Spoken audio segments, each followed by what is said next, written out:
Flat number 14 എന്ന തുടർക്കഥയുടെ 26-ാം ഭാഗമാണ് നമ്മളിന്ന് വായിച്ച് കേൾക്കാൻ പോകുന്നത്.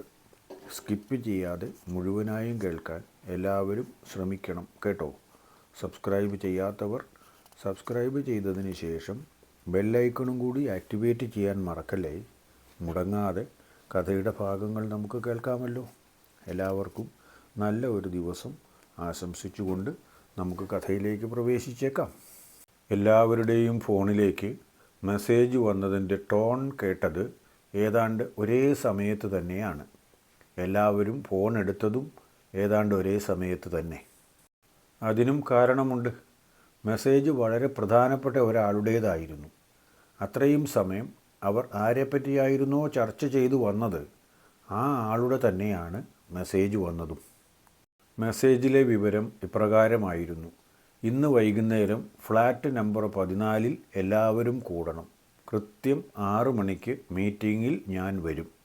അതിനുള്ള എല്ലാ സജ്ജീകരണങ്ങളും 14 ചെയ്തിട്ടുണ്ട്. നിങ്ങൾ അവിടെ വരിക മാത്രമേ വേണ്ടൂ. ഭാവിയിലെ കുറേ പദ്ധതികളെക്കുറിച്ച് ആലോചിക്കാനുണ്ട്. കഴിഞ്ഞ തവണത്തെ മീറ്റിങ്ങിൽ ഉണ്ടായിരുന്ന ഒരാൾ ഇപ്പോൾ ഇല്ല. എല്ലാ മീറ്റിങ്ങിലും തങ്ങളെ എല്ലാവരെയും ഒരുമിച്ച് കൂട്ടിക്കൊണ്ടുപോയിക്കൊണ്ടിരുന്നയാളായിരുന്നു പങ്കജാക്ഷൻ. ഇപ്രാവശ്യം പങ്കജാക്ഷൻ ഇല്ലാതെ വേണം മീറ്റിങ്ങിന് പോകാൻ. അതല്പം വിഷമമുള്ള കാര്യമാണ്. അതും നാണു കൊല്ലപ്പെട്ട അതേ ഫ്ലാറ്റ് നമ്പർ 14. ആ ഫ്ലാറ്റിൽ വെച്ച് തന്നെ യോഗം കൂടാൻ തീരുമാനിച്ച ഇയാളുടെ ബുദ്ധി എന്താണോ ആവോ. എന്തെങ്കിലും കാണാതെ അയാൾ അങ്ങനെ ഒരു തീരുമാനം എടുക്കില്ല. കാരണം എന്തായാലും അതനുസരിച്ചേ പറ്റൂ. അയാൾ തങ്ങളുടെ ഓരോ നീക്കങ്ങളും നിരീക്ഷിക്കുന്നുണ്ട്, മറഞ്ഞിരുന്നു കൊണ്ടാണെന്ന് മാത്രം. അയാളെ ഭയപ്പെടുകയും പറയുന്നത് അനുസരിക്കുകയും ചെയ്യേണ്ടി വരും. പല കാര്യങ്ങൾക്കും ഒപ്പം നിന്നതുകൊണ്ട് ഇനി പിൻവാങ്ങാൻ കഴിയുകയുമില്ല. നാണു കൊല്ലപ്പെട്ടതിന് ശേഷം ഫ്ലാറ്റുകളിൽ ഒന്നും വിറ്റുപോയിട്ടില്ല. അന്നുവരെ വിറ്റതിൽ നിന്ന് പോലും മുഴുവൻ തുകയും കിട്ടിയിട്ടുമില്ല. ആ സാഹചര്യത്തിന് മാറ്റം വരുത്തണമല്ലോ. അതിനുവേണ്ടി ആയിരിക്കാം ചിലപ്പോൾ അവിടെ വെച്ച് യോഗം കൂടാൻ തീരുമാനിച്ചത്. അതും അതേ ഫ്ലാറ്റിൽ വെച്ച് തന്നെ മീറ്റിംഗ് നടത്താൻ തീരുമാനിച്ചത് എന്ന് ഒരു കണക്കുകൂട്ടലിൽ അവർ എത്തി. എന്നാൽ ഇതൊന്നും ആയിരിക്കണമെന്നില്ല അയാളുടെ കണക്കുകൂട്ടൽ. അയാളുടെ ചിന്താഗതി പോകുന്ന വഴി ആർക്കും പിടികിട്ടില്ല. അതാണ് അയാളുടെ പ്രത്യേകത. എന്നാലും അയാൾ മറഞ്ഞിരിക്കുകയേ ഉള്ളൂ. വെളിച്ചത്ത് വരാൻ പേടിക്കുന്ന ഒരു അപൂർവ വ്യക്തിത്വം. നാണുവിൻ്റെ അന്ത്യം കണ്ട ആ മുറിയിലേക്ക് പോകുമ്പോൾ എനിക്ക് അല്പം വിഷമമുണ്ട്. എങ്ങനെ വിഷമിക്കാതിരിക്കും? അവൻ മരിച്ചു തൂങ്ങി നിൽക്കുന്ന രംഗം ഇപ്പോഴും മനസ്സിൽ നിന്ന് പോയിട്ടില്ല.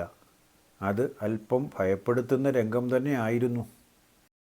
വളരെ ശരിയാണ്, ക്രൂരമായ കൊലപാതകം തന്നെയായിരുന്നു അത്. അന്ന് നാണുവിൻ്റെ മൃതദേഹത്തിൽ 5 വരകളാണ് ഉണ്ടായിരുന്നത്. എന്നാൽ പങ്കജാക്ഷൻ്റെ ശരീരത്തിൽ 4 വരകളേ ഉണ്ടായിരുന്നുള്ളൂ. അതിൻ്റെ അർത്ഥം എന്താണാവോ? ആർക്കറിയാം? അതിൽ എന്തെങ്കിലും അർത്ഥം കാണാൻ കഴിയുമെങ്കിൽ ഇനി കൊല്ലപ്പെടാനുള്ളത് ചിലപ്പോൾ 4 പേരായി കൂടെ. അങ്ങനെയാണെങ്കിൽ അതിപ്പോൾ തങ്ങൾ 3 പേരും മറ്റൊരാളും കൂടി ആയിരിക്കാം.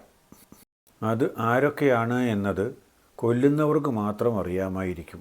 അല്ലാതെ താനിപ്പോൾ എങ്ങനെ അറിയാനാണ്? അത് ചിലപ്പോൾ അവരെ ഇല്ലായ്മ ചെയ്ത ശക്തികളുടെ തമാശയായിരിക്കാം. അതിനെപ്പറ്റി ചിന്തിച്ച് നമ്മൾ സമയം കളയണമെന്ന് തോന്നുന്നില്ല. അങ്ങനെ തീർത്ത് കളയാനാണെങ്കിൽ നമ്മളൊക്കെ എപ്പോഴേ തീർന്നു പോകാം. അല്ലെങ്കിലും മനുഷ്യ ജീവിതത്തിന് അത്രയല്ലേ ആയുസുള്ളൂ. ഏത് സമയവും മരിക്കപ്പെടാവുന്നവരാണ് നമ്മൾ. എന്നിട്ട് വൈകിട്ടത്തെ മീറ്റിങ്ങിൽ പങ്കെടുക്കാൻ ഫ്ലാറ്റ് നമ്പർ 14 പോകുന്നുണ്ടോ അതോ പോകാതിരിക്കുകയാണോ വേണ്ടത്? ആരെയും വിശ്വസിക്കാൻ പറ്റാത്ത കാലമാണ്. പോകുന്നില്ല എന്ന് പറഞ്ഞാൽ ചിലപ്പോൾ ആ നിമിഷം തന്നെ വിവരം അയാൾ അറിയും. അയാളുടെ കൈകൊണ്ട് ചിലപ്പോൾ തീർന്നു പോകേണ്ടി വരികയും ചെയ്യും. ആരെയും വിശ്വസിക്കാൻ പറ്റില്ലല്ലോ. എന്നാൽ വിശ്വസിക്കാതിരിക്കാൻ കഴിയുമോ എന്ന് ചോദിച്ചാൽ അതും പറ്റില്ല. അങ്ങനെ ഒരു പ്രത്യേക വിഷമസന്ധിയിലാണ് ഓരോരുത്തരും ചെന്ന് ചാടിയത്. അവസാനം അയൂബ് പറഞ്ഞു, ഞാൻ എന്തായാലും മീറ്റിങ്ങിന് പോകും. നാണു മരിച്ച മുറിയാണെങ്കിലും അയാൾ അവിടെ തന്നെ ഇപ്പോഴും ഇരിക്കുകയല്ലല്ലോ. അതുകൊണ്ട് അതോർത്ത് വിഷമിക്കേണ്ട കാര്യമൊന്നുമില്ല. മരിച്ചുപോയവർ പോയി.